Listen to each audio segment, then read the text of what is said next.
President-elect Joe Biden is continuing with the transition and announcing cabinet picks. Meanwhile, outgoing President Squatters' Rights fired one of his lawyers after she claimed the election was rigged as part of a vast conspiracy involving the CIA, the Republican governor of Georgia, and the former president of Venezuela, who died 7 years ago. For more on this, it's time for a closer look. You know, I hate to jump the gun here and prematurely call the election, but it's starting to look like Donald Trump lost by a lot.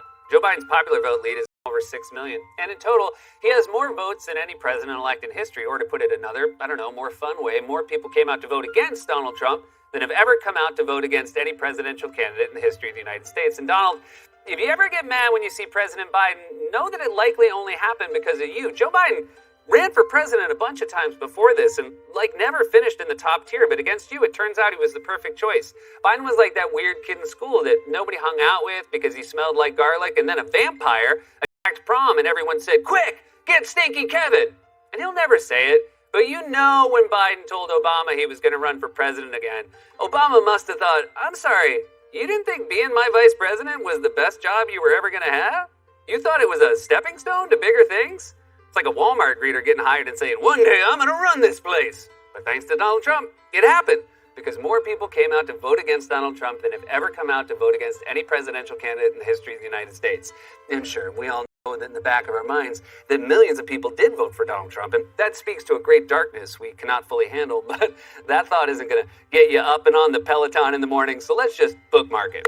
On top of Biden's historic vote totals, Georgia just certified its results after a vigorous hand recount, and the Trump campaign lost a major court case in Pennsylvania where the judge, a Republican member of the Federalist Society, did not hold back in his contempt for the Trump legal team's incompetence. A federal judge in Pennsylvania completely tearing apart the Trump legal strategy that was spearheaded by Rudy Giuliani. The judge in this case, Matthew Brand, tearing apart the claims by the Trump team that they wanted to invalidate the vote in Pennsylvania and throw out nearly 7 million votes.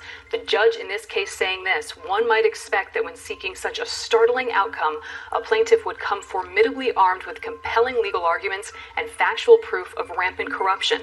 That has not happened. Instead, this court has been presented with strained legal arguments without merit and speculative accusations unpled in the operative complaint and unsupported by evidence."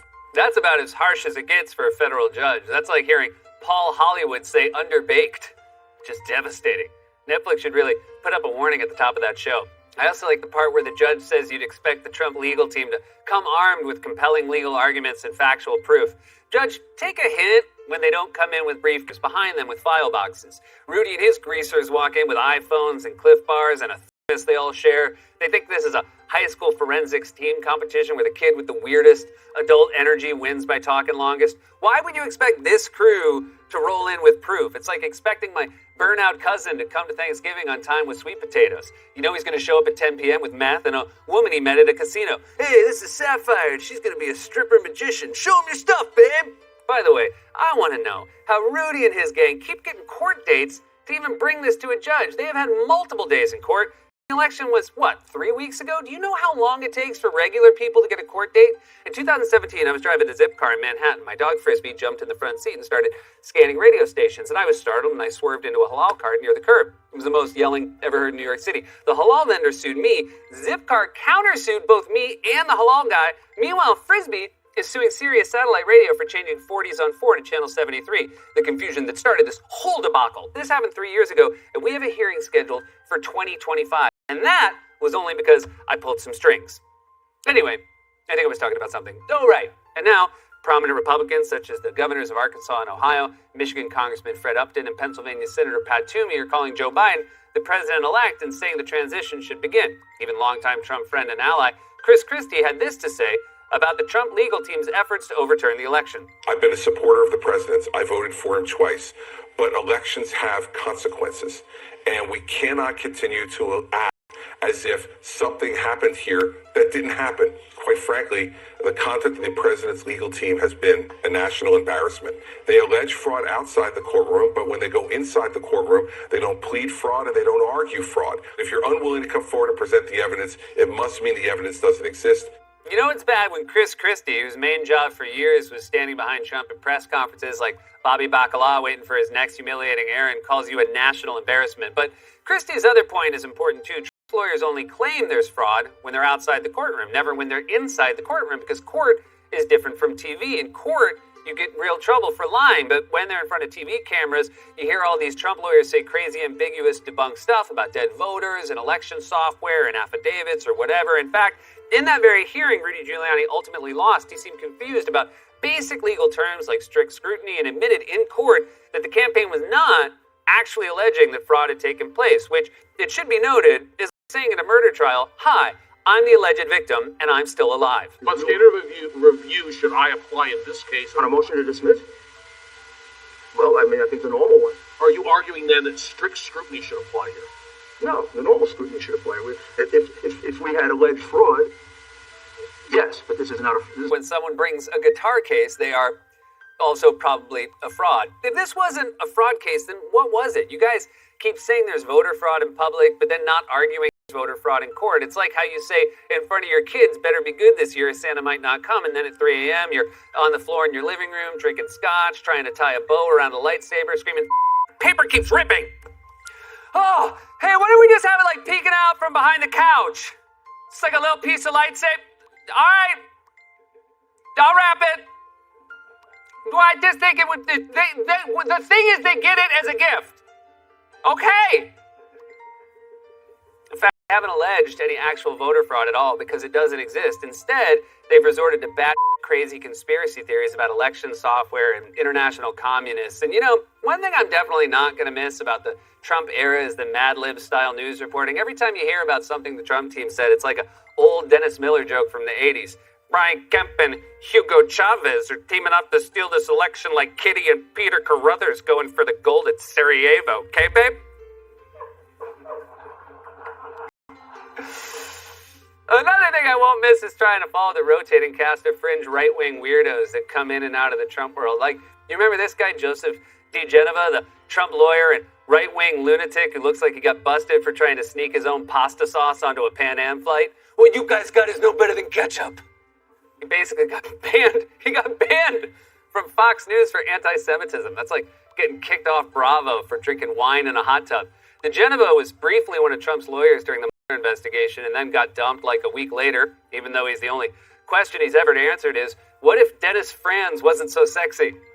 He was standing alongside Rudy Giuliani at that insane press conference they held last week where Rudy reenacted a scene from My Cousin Vinny, called the Philadelphia Eagles a basketball team, and had what looked like droplets of cerebrospinal fluid leaking from his brain. I guess Rudy dyed his hair frantically in a gas station bathroom like Richard Kimball in The Fugitive. I mean, if I saw that coming out of my radiator, I would be pounding on my super's door. Anyway, these are the only people Trump has left because no legitimate lawyer wants to be a part of this unhinged assault on American democracy. In fact, last week, the Trump legal team tried to delay that hearing in federal court to overturn the election because in Pennsylvania, as Reuters reported, most of his lawyers quit. At this point, the Trump legal team is like CVS at midnight. Sure, they're open, but nobody actually works there. And Trump is like the guy trying to pay for Arizona iced tea at the photo station register who will wait for eternity and doesn't seem to mind. But by far the craziest addition to the Trump cinematic universe has been a lawyer named Sidney Powell. And if you thought Rudy was bonkers, this lady is crazier than a cereal mascot. She was also at the Trump campaign's press conference last week and has been all over right-wing media claiming not just that the election was rigged, but that millions of ballots against Governor of Georgia, the CIA, and the late Venezuelan leader Hugo Chavez, who died in 2013. Until now, Powell might have been best known for playing the uptight teacher in every heavy metal video, or for going on Lou Dobbs' show and making claims about desperate migrants fleeing poverty and violence that were too insane even for Lou Dobbs. We simply cannot tolerate the continued invasion of this country when Americans are suffering every day. The national debt is exploding. We have diseases spreading across the country that are causing polio-like paralysis of our children.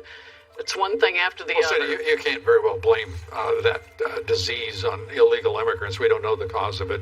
I don't know that that's, I don't think that's fair. A lot of, but there are plenty of reasons to keep this country secure, including making sure that everyone is healthy when they're brought into the country, without question. Right? Is that fair? That is fair, but that is part of the problem. We don't know where the diseases are coming from. Well, that's, you know what? I think that with that, we're going to leave it. It's always fascinating to watch these people have a brief moment of self-awareness. You think after that interview, Lou Dobbs would have maybe I don't know, pulled it back a little. It's like when you're at a party and everyone's feeling good, then it gets late and someone says, let's get on the roof and jump in the pool, and everybody else says, yeah! But then you remember the apartment is 12 stories high and there's not a pool, so you quietly sneak out the back. But then the next night they're like, we're having another party, and you're like, all right. Anyway, that's a psycho who showed up to the official Trump legal team's press conference on Thursday and claimed not just that mail-in ballots were fraudulent or that dead people had voted, but that there was a vast international communist conspiracy involving a dead Venezuelan leader to subvert the election. What we are really dealing with here and uncovering more by the day is the massive influence of communist money through Venezuela, Cuba, and likely China in the interference with our elections here in the United States. The Dominion voting systems, the Smartmatic technology software, and the software that goes in other computerized voting systems here as well, not just Dominion, were created in Venezuela at the direction of Hugo Chavez. You know, she doesn't make a lot of sense, but at least she has the same voice as an orphanage headmistress whose catchphrase is, you ain't never getting adopted.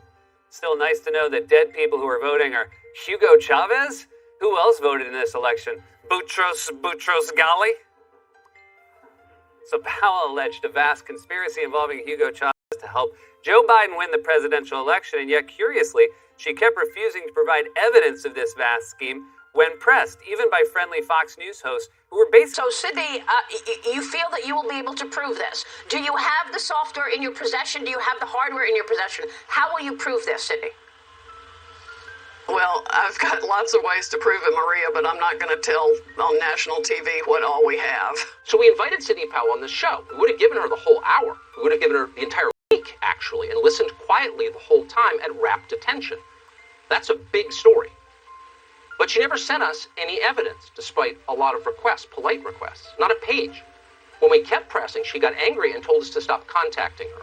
Wow, you know you're in full loony territory when even Tucker Carlson won't go along with what you're selling. He was begging her to come on his show. Good Lord, it's easy to get on television these days. Unhinged people used to have to stand behind a reporter on location and jump up and down yelling Baba Booey. Anyway, the point is Sidney Powell was somehow even too insane for the Trump legal team, which, by the way, repeatedly told everyone they considered her a member of that legal team. They tweeted many times that she was working with Rudy in an official capacity for the Trump campaign. The official GOP account tweeted out a clip of her remarks, and she appeared at the official campaign press conference on Thursday.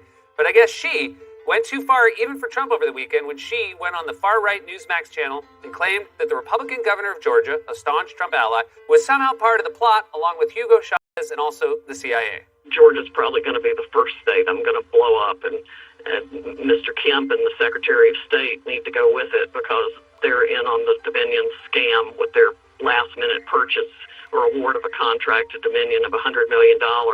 The State Bureau of Investigation for Georgia ought to be looking into the financial benefits received by Mr. Kemp and the Secretary of State's family about that time. And another benefit Dominion was created to award is what I would call election insurance. That's why Hugo Chavez had it created in the first place. But I also wonder where he got the technology, where it actually came from, because I think it's hammer and scorecard from the CIA. Can you tell us anything? Can you make some news with us here tonight? Tell us anything new that you're going to present in that filing in Georgia. Well, I can't say that yet, but hopefully this week we will get it ready to file. Sidney, what? It will be biblical. Okay, wow. So the governor of Georgia is being bribed by an election software company created by Hugo Chavez as part of a vast plot involving the CIA to spread communism across the globe. Because first of all, the CIA loves helping out communists. We all remember when the CIA helped install Fidel Castro in the famously successful Bay of Pigs invasion. Second of all, wait, why am I saying second? Why am I breaking this down point by point? Like anyone watching this is still on the fence thinking, okay, all right, but what about your next point? And apparently, I'm not the only one who feels this way because the Trump campaign issued a statement yesterday suddenly distancing to overturn the results of the 2020 election. The president's legal team now says that Sidney Powell is not a member of his legal team. Rudy Giuliani and Jenna Ellis, two of the attorneys for the president's effort, saying in a statement, quote, Sidney Powell is practicing law on her own. She is not a member of the Trump legal team. She is also not a lawyer for the president in his personal capacity. It's both insane that they're trying to pretend she was never part of the legal team when she was literally standing at an official Trump press conference, and also believable that someone could wander into a Trump press conference and say they're his lawyer. I mean, she was identified on TV as his lawyer, so there's no getting out of that one. But what about DeGeneva? I'd buy he heard there was a thing where you don't need a mask and showed up. Hey, brought my own sauce. Good? Just if you need it. By the way, as a side note, you don't need to announce who's joining and leaving a legal team. A lot of times people show up to court and the lawyers are there, and then you know. Not everyone tweets, I've retained Januzzi in my wrongful arrest for a DUI. I look forward to pleading down to time served. Personally, I'm just disappointed because Powell kept promising blockbuster evidence of fraud, and now I guess we'll never see it. She even used an especially memorable phrase. This looks like the effort to carry out an end game in the effort against him. Do you concur? Oh, absolutely, and it's been organized and conducted with the help of Silicon Valley people, the big tech companies, the social media companies, and even the media companies. And I'm going to release the Kraken. I guess the only Kraken we ended up seeing was in Rudy Giuliani's hair dye. They have no evidence, which is why lawyers keep quitting or getting fired or laughed out of court, because this whole thing isn't actually about evidence. It's about manufacturing a conspiracy theory that will animate Trump's base for years to come. It's just another scam, like Trump's many previous scams. In terms of actual legal arguments, the Trump's team case is deader than Hugo Chavez. This has been a closer look. God's love we deliver cooks and brings over 2 million meals a year to men, women, and children living with HIV, AIDS, cancer, and other serious illnesses, and they need your help now more than ever. If you're watching this online, you can hit the donate button. Stay safe, wash your hands, wear a mask. We love you.